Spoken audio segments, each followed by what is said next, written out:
नमस्कार स्टूडेंट्स, आज हम पढ़ेंगे कविता का उद्देश्य कि किसी भी कविता का उद्देश्य क्या होता है। सबसे पहले हमें पता होना चाहिए कि उद्देश्य क्या होता है। उद्देश्य बोला जाता है लक्ष्य को। हम जब भी कोई बात कहते हैं या कोई भी कार्य करते हैं तो उसका कोई ना कोई लक्ष्य या उद्देश्य ज़रूर होता है। इसी तरह कवि कविता के माध्यम से अपनी बात हम तक जो पहुंचाना चाहता है, जो भी जानकारी हम तक देना चाहता है, उसी को ही क्या कहा जाता है, कविता का उद्देश्य। तो आइए हम इसके बारे में पढ़ते हैं। कविता का उद्देश्य क्या है।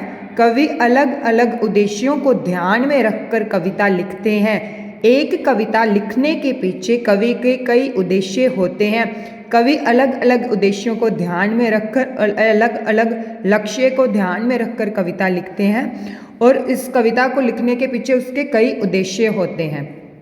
उसमें से कौन कौन से उद्देश्य हैं, सबसे पहले देखें वो किस लक्ष्य से किस उद्देश्य से कविता लिखता है। सबसे पहले देखें, कविता सुनने और पढ़ने वाले को अपने विचार बताना, यानी कि जो कविता सुन रहा है और पढ़ रहा है, यानी कि हम उन्हें अपने विचार बताना। विचार यानी कि जो अपनी वो सोच है, जो उसके विचार है, वो अपने हमारे तक पहुंचाना ही उस कविता का उद्देश्य हो सकता है। दूसरा, कविता के संदेश से सुनने और पढ़ने वालों को जागरूक करना। जागरूक का मतलब है हमें आसपास होने वाली चीज़ों के बारे में बताना और सतर्क करना, जागरूक करना। तो किसी भी कविता को लिखने का उसका उद्देश्य क्या है कि हम पढ़ने वाले और जो सुनने वाले यानी कि हम हैं, हमें हमारे आसपास के वातावरण के बारे में हमें जागरूक बनाना कवि का उद्देश्य हो सकता है। तीसरा, कविता को जीवन की किसी घटना से जोड़ते हुए सुनने और पढ़ने वालों का मनोरंजन करना। किसी भी कवि की कविता लिखने का उद्देश्य ये भी हो सकता है कि हमें हमारी अपनी जीवन की घटनाओं से जोड़ते हुए हमारा मनोरंजन करना भी उसकी कविता का उद्देश्य हो सकता है।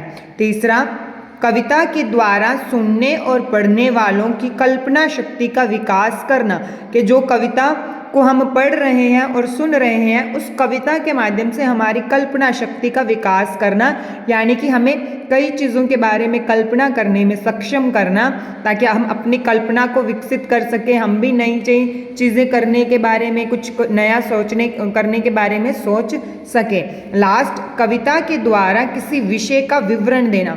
विवरण का अर्थ होता है किसी विषय के बारे में बताना। तो कविता के द्वारा वो किसी भी विषय को बता सकता है। आगे, अगर हमारी सीढ़ियाँ होती, हमने कविता पढ़ी थी, उस कविता का उद्देश्य क्या था, कवि ने उस कविता को लिखने का उद्देश्य क्या है। रोचक प्रश्न पूछते हुए विद्यार्थी की कल्पना शक्ति का विकास करना। जो भी वो प्रश्न पूछ रहे थे, तारों से, आसमान से खेल रहे थे, तो उनके ज़रिए उनकी कल्पना शक्ति का विकास करना ही अगर सीढ़ियाँ होती कविता का उद्देश्य था। तो इसी तरह हम इन बातों को ध्यान में रखते हुए कविता के उद्देश्य के बारे में जान सकते हैं। तो आशा है कि आपको ये अच्छे से समझ में आया होगा।